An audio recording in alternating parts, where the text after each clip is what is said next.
Hello, my name's Peter Raos.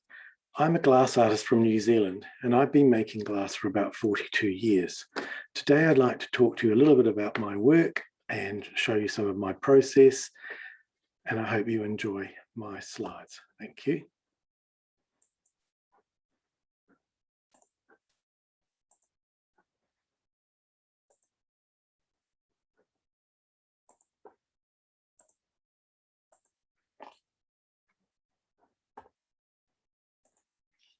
Well, thanks for tuning in. I was introduced to cane making, which is one of the things I want to talk about today, by US glass artist Dick Marquis. And he came to New Zealand in 1981, and it took me about 10 years of practice. And then I started making paperweights with this technique. And I sent some work to Larry Salmon back in 1993, and it just coincided with the exhibition which L.H. Salmon had organized called The Art of the Paperweight, Challenging Tradition. I was lucky enough to be included in the show with the first version of my Monet Spring paperweight. The show featured antique glass paperweights and introduced modern makers like me who challenged the tradition in some ways. My design was very similar to the one on the left of this slide, which is an early Monet style one that I did in about 93. And on the right is one I did in about 2015. And you can see there's a number of changes. There were 50 flowers in the one on the left and 500 in the one on the right. Now, when I first came up with this idea, as I said, I've been making these canes and I was like, what am I going to do with them? I looked out my studio door and my wife had done this lovely cottage garden, flower garden. And I decided I'll just copy her. And it reminded me of the approach that the Impressionist painters took. And I started layering colors and then adding the flowers. And I knew I'd gotten somewhere when I had a paperweight sitting on the counter and bees were flying in trying to land on the flowers. And Larry Salmon told me that this design, Monet Spring, was his best-selling design over the 10 years that I worked with Larry. He was always a great person to deal with. So in 2018, someone from the PCA said they've been doing the magazine for 20 years. I thought, gee, I've been doing this paperweight for quite a while. And I realized it was 25 years. And a lot of things had gone, happened, and this paperweight had been traveling around in different versions all around the world. So I decided to try and make a limited edition, numbered edition of 25. And I wanted to make the one that I would have only dreamed of making all those years ago, but now I had more skill and more expertise and experience. I thought I might try and do one. So I came up with this design. It includes a lot of roses and a lot of canes and complex centers, and it's packed with detail. And this edition took me 2 years to make the 25. Currently, I still make this design, and this is a newer version where I've included more complex canes, a variety of colors, and this one is a low dome or flat dome shape, which is very nice. And it also includes a signature cane. There's a close-up showing some of the detail of the centers. You can see that I really do enjoy cane making, and there's a lot of it. I enjoy making the process, and these are some sort of organized chaos where I store canes before I come up with a new composition. And I don't make many pieces in a year, but there are a lot of components to each of the things that I come up with, and it seems like canes have taken over my studio. When I'd finished doing the sort of tribute painterly to Monet or Vincent, using the color compositions that these painters were using the keys from those and making ideas from that, I sort of sat back and decided, why don't I just try and do one that incorporates everything I learned from that process. And this is one that is called Impressionist Garden in glass. It's a recent one, and you can see I've used a white background and I've layered over lots of colors, and I'm going for more of a brushstroke effect in the background, and they're very vibrant. And this one also features a Peter Raos signature cane. So it's a fairly recent one. And some of that detail there, you can just see how I really enjoy the color combinations. So complex canes. The signature cane is a complex cane. And I use the word cane rather than millefeuille or millefleur because I can spell cane and it covers a lot of ground. So this is a cane in preparation.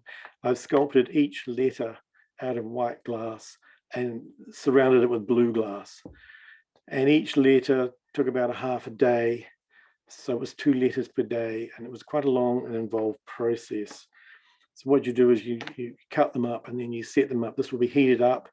And then once you've sculpted it, you get something like this, which are these sort of chunky canes or short, stubby, thick. They're about 1 inch thick in diameter. And there's a couple of versions there. You can see towards the right, there's Peter Raos NZ40, so NZ New Zealand, and 40 for my 40 years. So it's a great little project. I really was keen to do that. And, you know, I'm glad that I did it. And it led me on to doing other sort of complex cane ideas. I've been toying with the idea of making a hydrangea weight for quite a long time. And I thought I might need, you know, 2 or 3 colors and I'll be fine, but that was wrong. This one is showing a setup where I'm preparing some white cane by bundling it. I'd previously made that cane, then cut it up and bundled it. You tie it with rubber bands and you wire it and put it in a kiln. And that's about 3 inches tall. And what I'm looking for is from the top down, you can see that, you know, when it's all joined together and heated and stretched, it will look more like a hydrangea with its compound flower.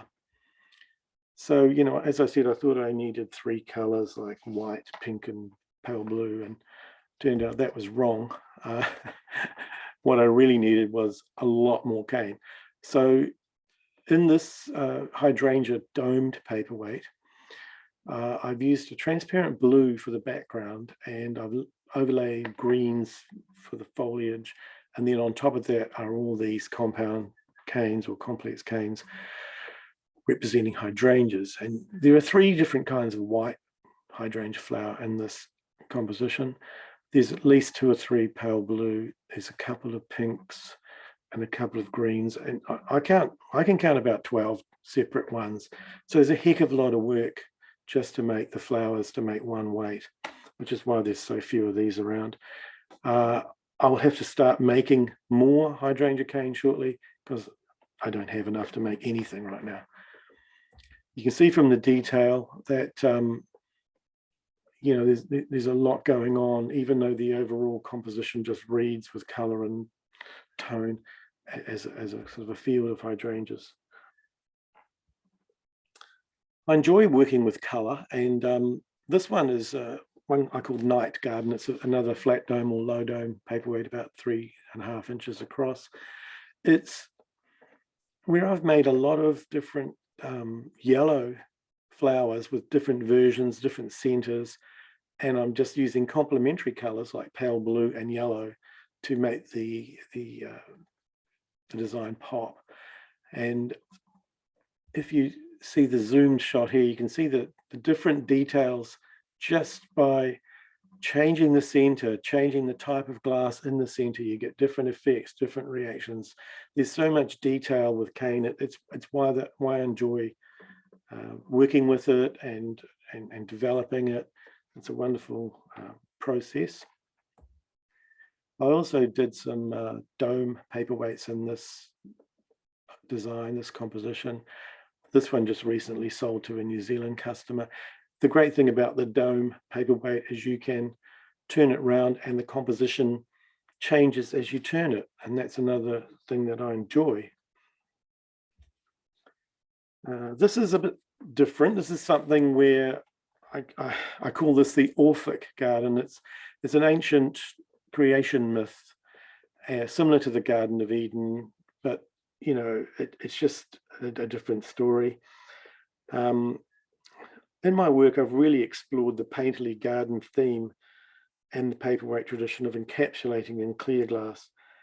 And often I think I'm trying to capture some sort of ideal harmony of design. With this series, I threw out my own rule book. For a start, I never make eggs. These had to be eggs for some reason. I love blue and white together. It's a great color combination. So this restricted palette idea of, just sticking to a couple of colors.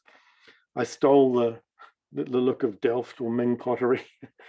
And I use surface design as the primary glass technique here, where everything is laid on the surface. There's no clear glass over the top. And that gives a lot more contrast and a little bit of texture, and it sort of tricks you a little bit, and it's an interesting direction. So my complex canes are sort of nestled amongst the complex background, and you get this sort of feeling of depth, which I really enjoy, and I hope that the viewer, the person looking at it, enjoys it too. And there's a couple of my signature canes, like carving my name into a tree. It's a bit of a joke there. Another way that I use complex or compound canes most recently is in these paperweights where I call this my Pacific collection, where I'm talking about the coral reef and life under the sea and how precious that is. And these canes are fun to make. They're kind of more organic and they're not as geometric as you often see with this technique. And I love looking at those tight compositions, but these ones are much more organic. So this is how I would set it up, cold in a tray, ready to heat, to put into the paperweight and encapsulate in the crystal clear. There's a little starfish there, a blue starfish, blue glass, that I've lamp worked, that's ready to go in at the right time. And what that looks like when it's included is sort of like this. And you can see how there's a bit of movement. The clear glass, when I put it over the canes, they sort of bend a little bit. You get this organic feel, and there's great detail. You're exploring under the sea, and that's something that I think we all enjoy, looking at our paperweights and exploring the detail. There's one of my little signature canes. I sort of see it sort of resting on the bottom of the ocean like a lost coin from a pirate's treasure. This is that same weight, just zoomed out a little bit. You can see how there is a clear dome, and at the moment on this shot you can see refraction where the seaweed side, where I have sort of color of seaweed, it's been lifted up into the dome by the refraction. It's actually a clear dome. Some of those little veil canes on the right are very, very thin layers of color, very fine, and they have that really nice, soft, organic look. This is looking top down on a recent Pacific weight, and you can see the dome of the clear glass is magnifying all the detail. These canes have clear glass as part of the composition. So what looks like a tube or a feeling of depth is where the clear glass is sitting, and it separates all the little elements. And this is a good way to see it, actually, looking at this photograph. And you can just explore that. It's just like a rock pool teeming with life. The starfish is sitting there, and my treasure coin of a signature cane, which took so much work to make, is sitting there as well. I do sign these as well with my name and New Zealand, NZ, and the year I made it. So that's another thing. So I hope you enjoyed that little trip into my world of paperweight making, and I would just say please and enjoy the rest of the talk, and I'm happy to answer questions.